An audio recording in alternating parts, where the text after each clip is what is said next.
نحمدہ ونصلی علی رسولہ الکریم اما بعد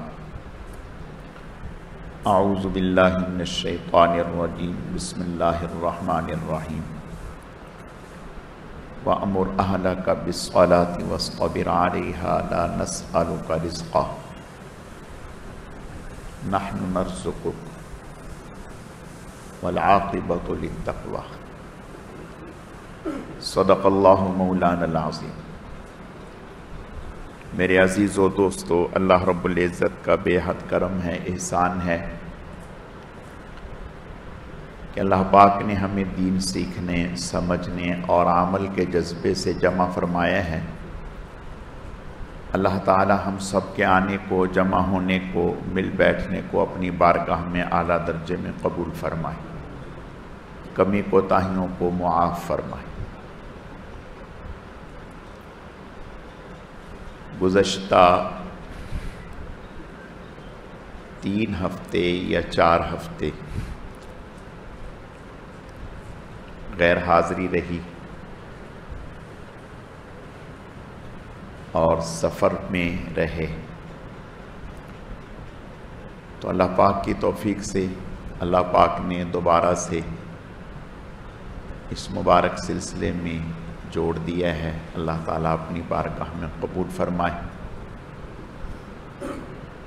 میرے دل میں آ رہا ہے کہ آج سفر کے حوالے سے کچھ باتیں کی جائیں، کچھ کارگزاری آپ حضرات کے سامنے رکھی جائے۔ اللہ تعالیٰ اسے اپنی رضا کا ذریعہ فرمائے۔ آپ صلی اللہ علیہ وسلم نبوت سے پہلے آپ تجارت کے سفر پر تشریف لے گئے۔ نبوت ملنے کے بعد آپ صلی اللہ علیہ وسلم نے ذاتی غرض کے لیے کوئی سفر نہیں کیا، بلکہ آپ صلی اللہ علیہ وسلم کے نبوت ملنے کے بعد جتنے بھی اسفار ہوئے وہ دین کی نسبت سے ہوئے، جہاد کے لیے ہوئے، عمرے کے لیے ہوئے، حج کے لیے ہوئے،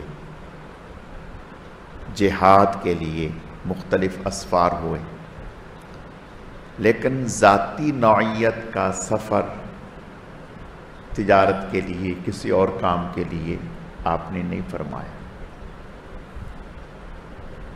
آپ صلی اللہ علیہ وسلم نے ارشاد فرمایا، السفر قطعۃ من العذاب، سفر عذاب کا ایک ٹکڑا ہے، یعنی سفر کی وجہ سے انسان کو پریشانیاں، تکلیفیں، مشکلات پیش آتی ہیں۔ سفر کی وجہ سے کھانا پینا متاثر، آرام متاثر، دنیاوی خطرات، دینی خطرات یہ درپیش رہتے ہیں۔ سفر کی وجہ سے انسان کے معمولات متاثر ہوتے ہیں، جو معمولات انسان اپنے مقام پر کر رہا ہوتا ہے، تلاوت کے، ذکر کے، دیگر چیزیں، وہ سفر کی وجہ سے نہیں ہو پاتی، بھلے سفر کتنا ہی اچھا کیوں نہ ہو، کتنا ہی آرام دہ کیوں نہ ہو۔ اور اسی طرح سے مالی خطرات یہ بھی سفر میں رہتے ہیں، اور بھی کئی سارے مسائل۔ تو آپ صلی اللہ علیہ وسلم نے سفر کو پسند نہیں فرمایا۔ فرمایا کہ اگر تم میں سے کوئی آدمی سفر پر جائے تو اپنی ضرورت پوری کرنے کے بعد جلدی واپس آنا چاہیے۔ تو سفر دین کی نسبت سے ہو تو بہت مبارک ہے، مبارک ہے، اس پر اجر و ثواب ہے۔ تو ہم نے الحمدللہ اللہ تعالیٰ کی توفیق سے یہاں نکلنے سے پہلے ہی یہ دعا کی تھی اور ذہن تھا کہ ہم اپنے اس سفر میں کیا کیا چیزیں ہمارے پیش نظر ہیں. تو مین جو پیش نظر تھا وہ یہ تھا کہ درود شریف کی مجالس کے اوپر انشاءاللہ ہم جہاں بھی جائیں گے بات کریں گے. یہ پیش نظر تھا اور یہی دعا کر کے گئے تھے.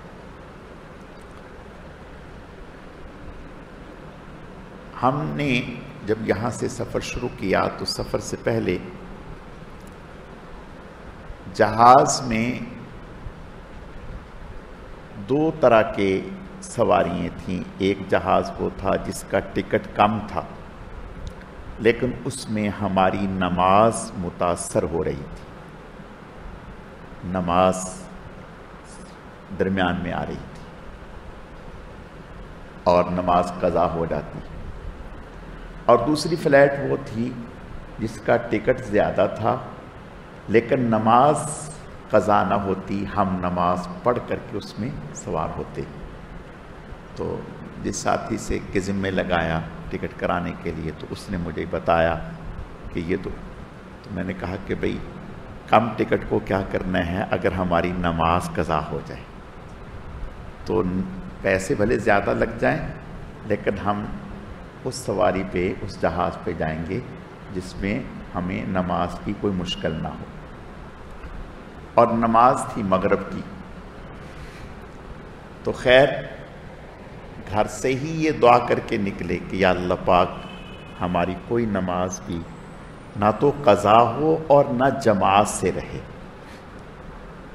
اس لیے کہ ہم تو اٹھتے بیٹھتے چلتے پھرتے یہی صدا لگا رہے ہیں کہ وہ نماز مسجد میں ہونی چاہیے, جماعت سے ہونی چاہیے, تکبیر اولیٰ سے ہونی چاہیے, صف اول میں ہونی چاہیے.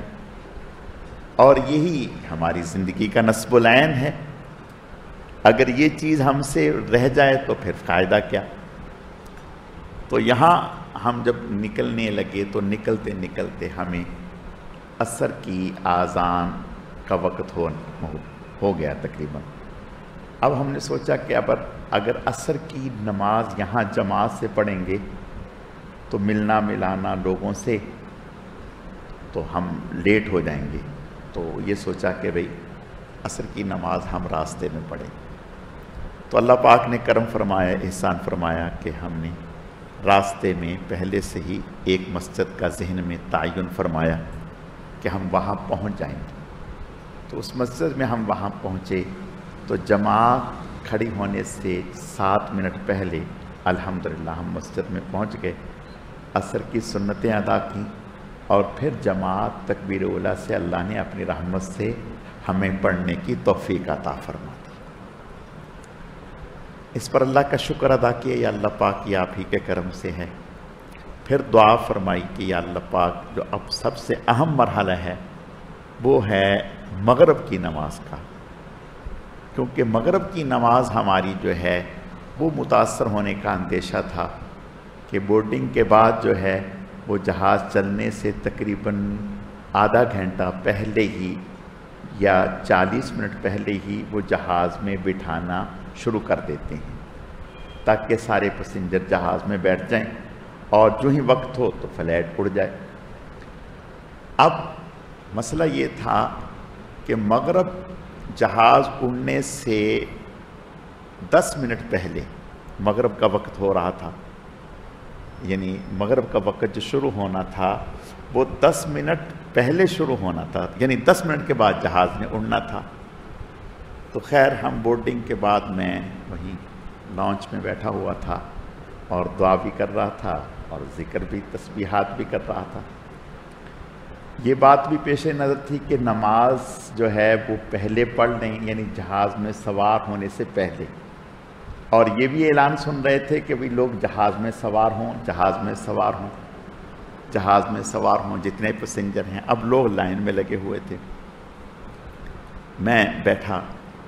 اللہ تعالیٰ نے کرم فرمایا, احسان فرمایا کہ 2 لوگ جو تھے, ایک ان میں بارش تھے اور ایک ان میں بےریش تھے. تو وہ اٹھ کے اپنی جگہ سے میری طرف آئے اور بڑے اچھے طریقے سے ملاقات کی، ملے. میں نے سمجھا شاید کوئی جاننے والے ہوں گے. تو خیر انہوں نے کہا کہ آپ اسی فلیٹ سے جا رہے ہیں؟ میں نے کہا جی. تو کہنے لگے کہ میں نے کہا آپ؟ کہنے لگے ہم بھی اسی فلیٹ سے جا رہے ہیں. تو کہنے لگے کہ نماز کا کیا کرنا ہے؟ تو میں نے کہا کہ نماز تو پڑھنی ہے. تو خوش ہوئے، کہنے لگے کہ ہم ایسا کرتے ہیں کہ جماعت. میں نے کہا بالکل، میں تو یہ دعا کر رہا ہوں. ہم تینوں لوگ جو ہے وہاں سے مسجد کی طرف، اندر ہی میں مسجد ایک بنی ہوتی ہے نماز کی جگہ، وہاں چلے گئے. جب وہاں گئے تو ہم انتظار کرتے رہے. ادھر سے مغرب کا وقت جو ہے وہ شروع ہونے والا تھا اور ادھر سے 5 منٹ کے بعد جہاز اڑنا تھا. تو خیر ہم دیکھتے رہے گھڑی کی طرف. تو جب مغرب کا وقت شروع ہوا تو فوراً ہم نے نماز شروع کر دی. اب ہم نے جیسے ہی نماز شروع کی، ابھی نماز شروع نہیں کی تھی، تو اعلان ہونے لگا اور میرا نام لیا، ان دو کا نام لیا کہ یہ پیسنجر جہاں بھی ہیں یہ جہاز میں آ جائیں، ورنہ جو ہے جہاز ہم چھوڑ کے چلے جائیں گے. خیر ہم نے محض اللہ تعالیٰ کے بھروسے پر جماعت کی. ہم نے جماعت شروع کی تو اور لوگ بھی خاصے شامل ہو گئے. ان کی فلائٹیں الگ الگ تھیں. خیر ہم نے الحمدللہ اطمینان سے مغرب کے 3 فرض ادا کیے. تو 3 فرض ادا کرنے کے بعد جب ہم باہر نکل رہے تو ان کے لوگ ہمیں ڈھونڈتے پھر رہے تھے کہ یہ پیسنجر ہیں کہاں، ان کی بورڈنگ تو ہو گئی، تو یہ ہیں نظر نہیں آ رہے. خیر تو وہ ہمیں تینوں جا رہے تھے تو وہ بھاگتے ہوئے کہنے لگے کہ بھئی آپ اسی فلیٹ سے جا رہے ہیں؟ ہم نے کہا بھئی آپ کو ڈھونڈتے پھر رہے ہیں، آپ کہاں ہیں؟ خیر اللہ پاک نے کرم فرمایا، ہم وہاں جا کر کے بیٹھے، پورے جہاز تیار ہے، لوگ دیکھ رہے ہیں کہ بھئی کون 3 نہیں آئے. جب ہم گئے تو ہم بیٹھے اور تھوڑی ہی دیر کے بعد الحمدللہ جہاز چل پڑا. تو ہم نے اللہ کا شکر ادا کیا کہ یا اللہ پاک آپ کا شکر ہے، نماز بھی پڑھ لی، جماعت سے بھی اللہ نے توفیق عطا فرمائی، جماعت سے پڑھی. اور پھر صرف جماعت سے نہیں پڑھی، جماعت کرانے کی بھی اللہ نے توفیق دے دی. یعنی ایسا نہیں کہ صرف جماعت ہی پڑھی بلکہ جماعت کرانے کی اللہ نے توفیق دے دی. اور پھر اس کے بعد الحمدللہ جہاز میں جب تک سوار رہے درود شریف پڑھتے رہے، دعائیں پڑھتے رہے، اعمال کرتے رہے. پھر اب مرحلہ تھا اگلا عشاء کی نماز کا، کہ عشاء کی نماز یہ تو ہو گئی، تو عشاء کی نماز کا کیا ہو. تو عشاء کی نماز ہم جب وہاں اترے تو جو ہمیں لینے کے لیے آئے ہوئے تھے ہمارے عزیز، انہوں نے کہا ہم نے آپ کے انتظار میں عشاء کی نماز نہیں پڑھی کہ آپ آئیں گے تو جماعت کرائیں گے. میں نے کہا یا اللہ پاک یہ آپ کا کرم ہے، احسان ہے کہ جب کوئی آدمی کوئی نیت کر لیتا ہے تو آپ اس کے لیے حالات اور ماحول خود ہی بنا دیتے. تو الحمدللہ ہم نے پھر وہاں پہنچ کر جماعت سے نماز پڑھی. پھر اس کے بعد ہم نے اللہ پاک نے توفیق عطا فرمائی، اگلے ہی دن اور اس سے اگلے دن ایک مسجد میں وہاں درس دیا. تو وہ درس ہمارا مجلس درود شریف کے اوپر تھا، درود شریف کی فضیلت کے اوپر تھا. تو جتنے بھی لوگ تھے الحمدللہ وہ سب بہت ہی خوش بھی ہوئے اور ان سب نے گھروں میں مجالس درود شریف کے اہتمام کا وعدہ فرمایا. اب یہاں سے ہمارا دل چاہ رہا تھا کہ ہم یہاں سے درود شریف کے جو کتبے ہیں وہ لے کے جائیں، لیکن وہ اتنا وزن کیسے لے کے جائیں، کیا کریں. اختر بھائی ہیں، اللہ انہیں جزائے خیر عطا فرمائے، تو انہوں نے کہا کہ آپ بے فکر ہو جائیں، ہم اس کو ڈائیوو سے بھیج دیں گے. خیر انہوں نے وہ ڈائیوو سے 50 سینری جو وہ بنے ہوئے ہیں اور باقی دوسرے کارڈ وہ 500 یا 400 کے قریب وہ دوسرے بھیج دیے. خیر وہ ہمیں وہاں مل گئے، پھر وہ ہم نے لیے. تو مساجد میں الحمدللہ 1-2 مساجد میں جمعہ پڑھانے کی اللہ نے توفیق عطا فرمائی. اور پھر سیالکوٹ کی طرف ایک جگہ ہے نارووال، وہاں جانا ہوا. وہاں جو ہے مجلس درود شریف کے اوپر ہی، درود شریف کی فضیلت کے اوپر کچھ علماء بھی تھے، اس میں وہاں بیان ہوا. تو وہ لوگ جب میں درود شریف کے فضائل کے اوپر بیان کر رہا تھا تو وہ بڑے غور سے دیکھ رہے تھے، جیسے کوئی میں نئی بات کر رہا ہوں. خیر اللہ پاک نے اپنی رحمت سے درود شریف کے اوپر بہت اچھے طریقے سے بات کرنے کی توفیق عطا فرمائی۔ خیر جب بات ہو گئی، دعا ہوئی، تو وہ بڑے اچھے طریقے سے ملے اور بہت ہی خوش ہوئے۔ پھر ان کو درود شریف کے وہ دیے تو انہوں نے کہا، ایک ان میں سے ایک مسجد میں امام تھے، تو انہوں نے کہا کہ الحمدللہ اللہ کے فضل سے یہ دن تھا، غالباً جمعرات کا دن تھا یا بدھ کا دن تھا، تو انہوں نے کہا کہ میں انشاءاللہ اسی جمعے سے اپنی مسجد میں مجلس درود شریف شروع کروں گا۔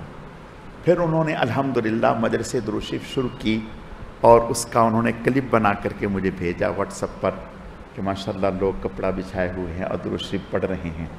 تو انہوں نے بتایا کہ میں نے الحمدللہ بیان بھی کیا درود شریف کے فضائل کے اوپر، اور درود شریف تو ہمارے لوگ بہت خوش ہوئے۔ پھر ایک دوسری مسجد میں الحمدللہ مجلس درود شریف شروع ہوئی گھروں میں۔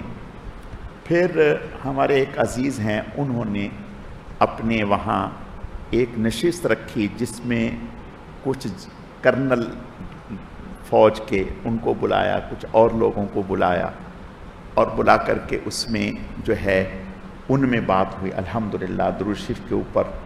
وہ لوگ بھی بہت خوش ہوئے اور انہوں نے بھی یہ وعدہ کیا کہ ہم انشاءاللہ اپنی اپنی سوسائٹیوں میں اور اپنے گھروں میں انشاءاللہ مجالس درود شریف شروع کریں گے۔ اسی طرح اور مختلف علاقوں میں جانا ہوا تو الحمدللہ اللہ تعالیٰ کے فضل و کرم سے، اور پھر درود شریف کے یہ جو کتبے تھے اور یہ مختلف جگہوں پر ہم نے ان کو تقسیم کیا، لوگوں نے اس کو بہت سراہا۔ حضرت جی کے ہاں وہاں لاہور خانقاہ میں جانا ہوا تو وہاں جب ہم نے دکھائے، یہ ان کے سامنے پیش کیے، بہت خوش ہوئے، بہت خوش ہوئے، اور کہنے لگے کہ آپ ہمارے لیے بس اتنے ہی لائے ہیں، خاصی مقدار میں لے کے آتے۔ تو بہت خوش ہوئے اس بات پر کہ ایک ہی نظر میں درود شریف کے کتنے فضائل آ گئے، اور جس میں لوگوں کو ایک جو ہے درود شریف کے اوپر سہولت ہوتی ہے۔ میں نے بتایا کہ الحمدللہ ہمارے ہاں کراچی میں کم و بیش 200 گھروں میں مجالس درود شریف اللہ کی توفیق سے شروع ہو چکی ہے، ہاں جی، اور اسی طرح اور مختلف جگہوں پر۔ تو الحمدللہ حضرت کے ہاں بھی اس کو بہت سراہا گیا، اور پھر وہاں پنجاب کے مختلف علاقوں میں جانا ہوا، الحمدللہ وہاں بیانات ہوئے تو درود شریف کے حوالے سے اور دیگر چیزوں کے حوالے سے۔ تو الحمدللہ سبھی لوگوں نے اس چیز کو بہت لیا، اور لوگ یہ دیکھ رہے تھے کہ بھئی ہمیں اس طرح سے درود شریف کے اوپر پہلی مرتبہ اس طرح سے سننے کو مل رہا ہے، ورنہ جو ہے ایسا سننے کو نہیں ملتا۔ یعنی مختلف عنوانات کے اوپر تو بات ہوتی ہے، خالصتاً درود شریف کے اوپر جو ہے وہ بات ہونا، اور پھر اس کے فضائل اور اس کے اللہ کے ہاں اور اس کے رسول صلی اللہ علیہ وسلم کے ہاں کیا درجات ہیں، یہ پہلا ایسا موقع نہیں ہوا۔ تو الحمدللہ لوگ بہت خوش ہوئے اور لوگوں نے اس کو بہت اچھے سے لیا۔ تو الحمدللہ اللہ تعالیٰ کی توفیق سے اللہ پاک نے ہمارے اس سفر کو، پھر ہم نے اپنے خاندان کے اعزاء اقربا کے ہاں ایک نشست رکھی جس میں سارے اعزاء اقربا کو جمع کیا، اور اس میں بھی درود شریف کے اوپر بات ہوئی۔ مستورات بھی تھیں، اس میں مرد بھی تھے، تو مستورات پردے میں مرد، تو اس میں بھی درود شریف کے اوپر الحمدللہ اس میں بھی تمام گھروں میں مجالس درود شریف اللہ کے تعالیٰ کے فضل و کرم سے شروع ہوئی۔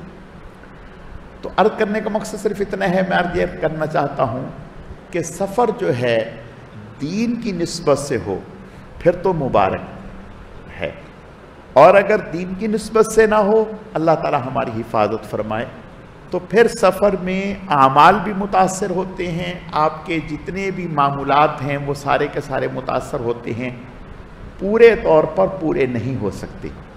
لیکن قربان جائیں جناب رسول اللہ صلی اللہ علیہ وسلم پر، آپ صلی اللہ علیہ وسلم نے ارشاد فرمایا دو لوگ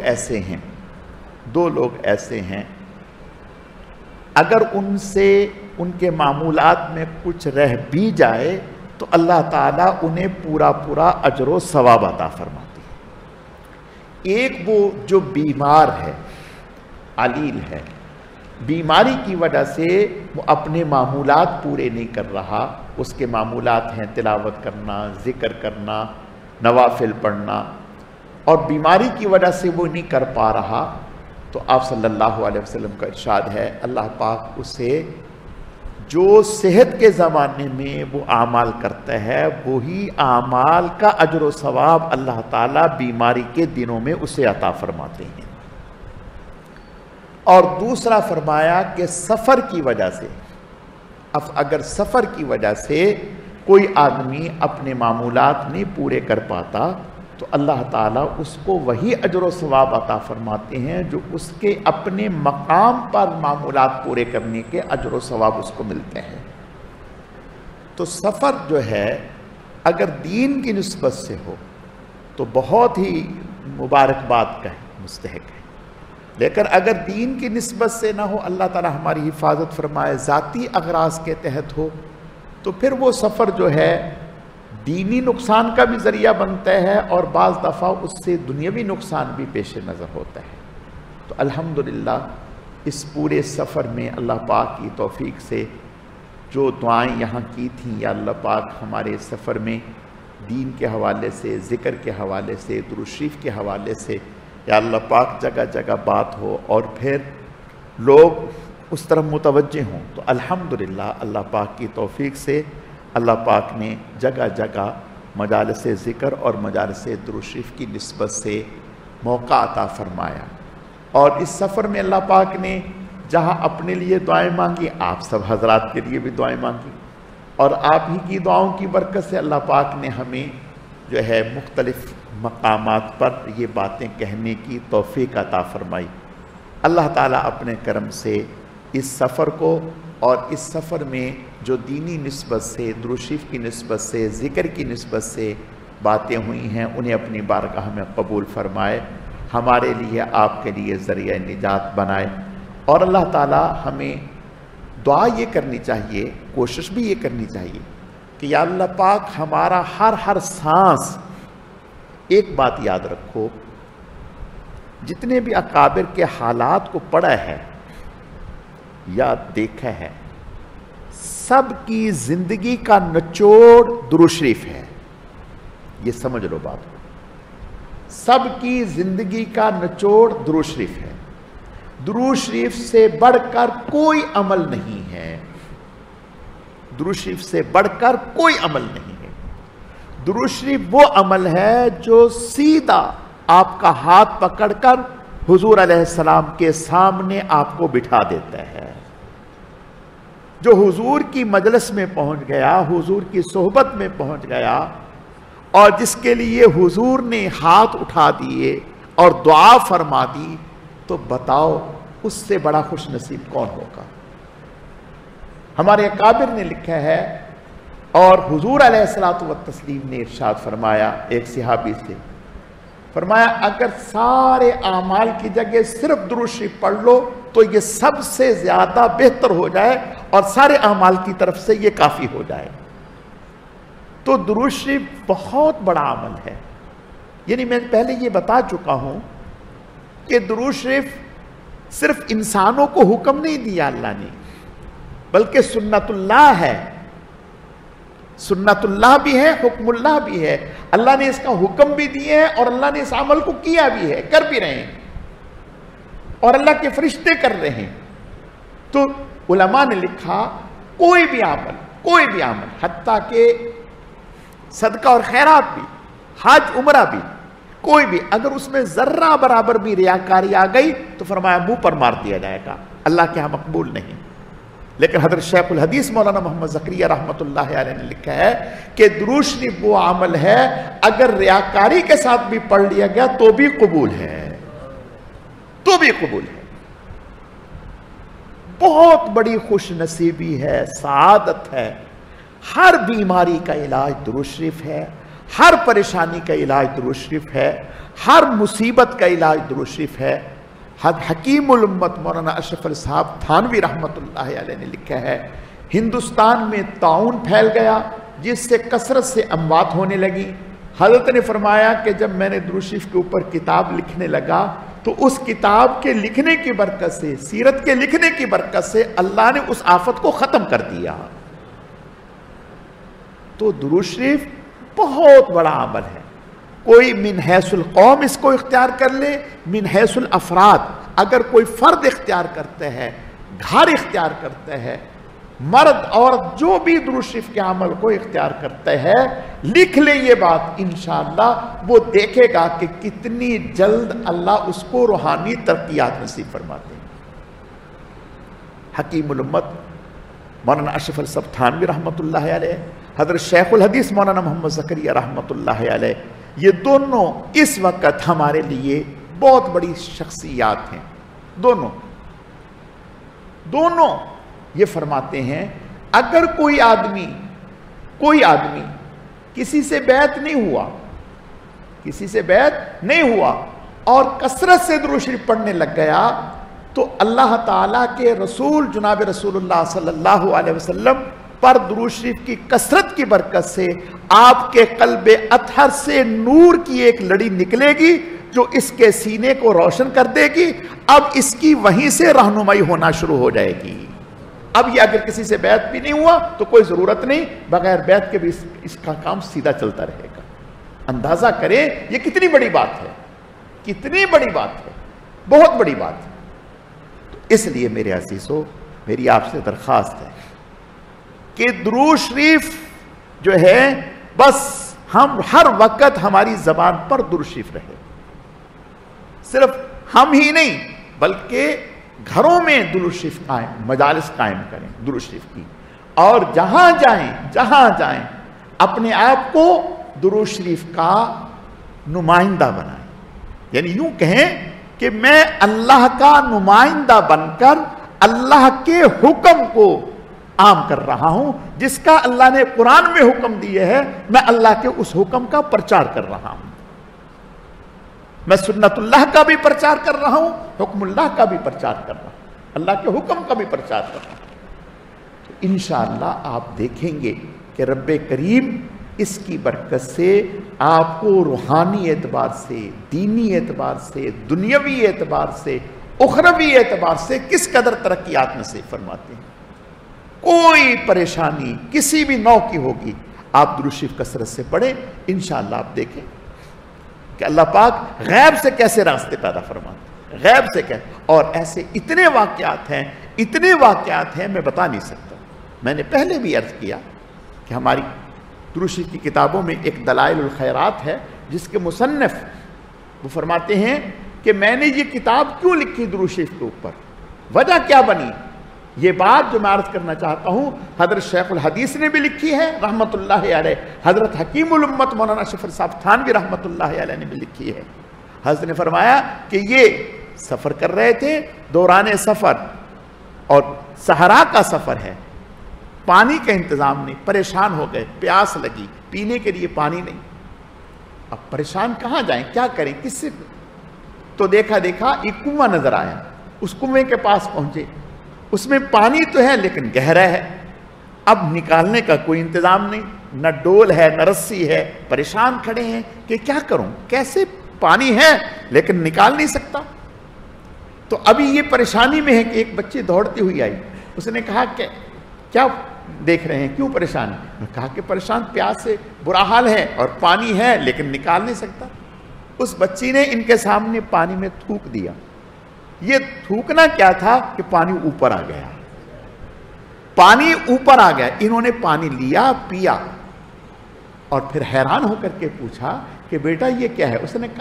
اس بچی نے کہا کہ یہ تھوک کا کمال نہیں, یہ تو درود پاک کا کمال ہے. یہ تو درود پاک کا کمال ہے, درود پاک کی کثرت کی برکت سے اللہ نے یہ نعمت عطا کی ہے. وہ فرماتے ہیں کہ اس کے بعد میں نے دل میں عزم کر لیا کہ درود پاک پر میں نے کتاب لکھنی ہے. یہ سبب بنا میری اس کتاب لکھنے کا, اس کی برکت کی وجہ سے میں نے یہ کتاب لکھی ہے. تو میرے عزیزو دیکھو, لوگ تو پتہ نہیں کیا کچھ کہتے ہیں, کہیں گے, اس طرف نہ جاؤ. قرآن سے بڑھ کر کے آپ کے لیے کیا ہے؟ جب قرآن کہہ رہا ہے ان اللہ و ملائکتہ یصلون علی النبی، اللہ اور اس کے فرشتے نبی پاک صلی اللہ علیہ وسلم پر رحمت بھیجتے ہیں، یا ایھا الذین آمنوا صلوا علیہ وسلموا تسلیما، اے ایمان والو آپ پر درود بھی بھیجو، سلام بھی بھیجو۔ امام طحاوی رحمت اللہ علیہ فرماتے ہیں جہاں جس مجلس میں جتنی مرتبہ حضور پاک صلی اللہ علیہ وسلم کا نام لیا جائے ہر مرتبہ آپ پر درود پڑھنا واجب ہے۔ تو اس لیے درود پاک کے بڑے فضائل ہیں، تو اس کے لیے سفر کرنے چاہیے، اس کے لیے دوسروں سے کہنا چاہیے، اور اس کے لیے اپنے گھروں میں دیکھو، ایک تو آپ خود کرتے ہیں، یہ تو بہت اچھی بات ہے، کوشش کریں کبھی کبھی اپنے گھر میں مہینے میں ایک آدھ دفعہ مجلس درود شریف رکھیں، اور اس میں اعزہ اقربا دوست احباب کو دعوت دیں اور ان کو بلائیں، اور بلا کر کے درود شریف کی آدھا گھنٹہ مجلس ہو، پھر کسی عالم کو بلائیں اور بلا کر کے ان سے کہیں کہ آپ درود شریف کی مجلس کے بعد 10 منٹ 5 منٹ درود شریف کے فضائل پر بات کریں، اور بات کرنے کے بعد دعا کرا دیں۔ آپ کا یہ عمل دوسروں کے لیے ایک تعلیم بن جائے گا، ذریعہ بن جائے گا۔ آپ کے اس عمل کی وجہ سے جتنے گھروں میں درود شریف کی مجالس قائم ہوں گی ان سب کا اجر و ثواب اللہ آپ کو عطا فرمائیں گے، اور اس کی خیر و برکتیں آپ پر، آپ کے گھر پر، گھر کے تمام افراد پر، کاروبار پر اللہ تعالیٰ کی رحمت سے برسیں گی۔ تو اس کا بھی اہتمام کریں، اللہ تعالیٰ سمجھنے کی، عمل کرنے کی توفیق عطا فرمائے۔ الحمدللہ رب العالمین والعاقبۃ للمتقین والصلاة والسلام علی سید المرسلین اللہم صلی علی محمد النبی الامی وعلی آلہ واصحابہ وبارک وسلم وصلی علیہ رب اغفر وارحم وانت خیر الراحمین۔ اے اللہ اپنے کرم سے، اپنی رحمت سے، اپنے فضل سے آج کی اس مبارک مجلس میں جتنا بھی درود پاک پڑھا گیا اسے اپنی بارگاہ میں بے حد قبول فرما لیجیے، کمی کوتاہیوں کو معاف فرما دیجیے، اس کا اجر و ثواب جناب رسول اللہ صلی اللہ علیہ وسلم کی خدمت میں بطور تحفہ اور ہدیہ قبول فرما لیجیے۔ پھر آپ علیہ السلام کے صدقہ اور طفیل سے آپ کے ازواج، اہل بیت، خلفائے راشدین 10 مبشرہ، تمام صحابہ کرام و صحابیات، تمام انبیاء کرام، حضرت شیخ الحدیث رحمۃ اللہ علیہ، ہمارے حضرت جی رحمۃ اللہ علیہ، سلسلے کے تمام اکابر اسلاف، بزرگان دین، مشائخ اعظام، ہم سب کے والدین، پوری امت کو اے اللہ اس کا اجر و ثواب پہنچا دیجیے۔ اے اللہ درود شریف کے اس مبارک عمل کو آپ صلی اللہ علیہ وسلم کے قرب خاص کے حصول کا ذریعہ فرما دیجیے، آپ کی دعاؤں میں ہمیں شامل فرما دیجیے۔ یا اللہ پاک درود پاک کی برکت سے ہم سب کا خاتمہ ایمان پر فرما دیجیے، اپنے اپنے وقت پر پاکیزہ طیب کلمے والی موت نصیب فرما دیجیے۔ یا اللہ پاک درود شریف کے اس مبارک عمل کی برکت سے ہم سب کے تمام گناہوں کو معاف فرما دیجیے، آئندہ کے لیے ہر قسم کے گناہ سے ہماری حفاظت فرما دیجیے۔ یا اللہ پاک درود پاک کی برکت سے تمام بیماروں کو صحت و تندرستی عطا فرما دیجیے۔ جتنے بھی لوگ بیمار ہیں گھروں میں، ہسپتالوں میں، جن کے نام یاد ہیں، جن کے نام یاد نہیں ہیں، جنہوں نے دعا کے لیے فرمایا یا جو نہ کہہ سکے، اے اللہ سب کو صحت و تندرستی عطا فرما دیجیے۔ یا اللہ پاک درود پاک کی برکت سے تمام مسلمان مرحومین کی مغفرت فرما دیجیے۔ یا اللہ پاک درود پاک کی برکت سے اپنے انعامات کو ہم پر عام اور تام فرما دیجیے، کامل اور مکمل فرما دیجیے۔ ہر نعمت کے حاصل ہونے پر اپنی ذات عالی کا بے حد شکر ادا کرنے کی توفیق عطا فرما دیجیے، ناشکری ناقدری سے ہماری حفاظت فرما دیجیے۔ اے اللہ ہمیں شکر کرنے والا دل اور شکر کرنے والی زبان عطا فرما دیجیے، ذکر کرنے والا دل اور ذکر کرنے والی زبان عطا فرما دیجیے۔ اے اللہ ہم سب کو اپنے غیب کے خزانوں سے رزق حلال، خوشحالی، فراوانی، عزت، عافیت اور سہولت کے ساتھ وافر مقدار میں نصیب فرما دیجیے۔ پھر اپنے راستے میں خوب خرچ کرنے کی توفیق عطا فرما دیجیے۔ اے اللہ اعمال صالحہ میں استقامت نصیب فرما دیجیے، خیر کے زیادہ سے زیادہ کام محض اپنے کرم اور فضل سے تھوڑے وقت میں ہم سب کو کرنے کی توفیق عطا فرما دیجیے۔ اے اللہ اپنے کرم سے، اپنی رحمت سے ہمیں اپنے گھروں میں مجالس درود شریف کا اہتمام نصیب فرما دیجیے۔ اے اللہ اپنے کرم سے درود پاک کی مجالس کو عام کرنے کے لیے ہمیں ذریعے کے طور پر قبول فرما لیجیے۔ مجالس ذکر کو عام کرنے کے لیے ذریعے کے طور پر قبول فرما دیجیے۔ اے اللہ ہمارے ہر عمل میں اخلاص پیدا فرما دیجیے، اپنی رضا نصیب فرما دیجیے۔ درود پاک کی برکت سے اے اللہ ہمیں جناب رسول اللہ صلی اللہ علیہ وسلم کا قرب خاص نصیب فرما دیجیے۔ درود پاک کی برکت سے قبر میں، حشر میں، پل صراط میں اے اللہ ہر جگہ، ہر گھڑی، ہر آن آپ صلی اللہ علیہ وسلم کی خصوصی شفقتیں اور آپ کی توجہات ہمیں نصیب فرما دیجیے، اور حضور صلی اللہ علیہ وسلم کے دست مبارک سے قیامت کے دن جام کوثر نصیب فرما دیجیے۔ اے اللہ ہماری دعاؤں کو قبول فرما دیجیے۔ سبحان ربک رب العزت عما یصفون وسلام علی المرسلین والحمد للہ رب العالمین برحمتک یا ارحم الراحمین۔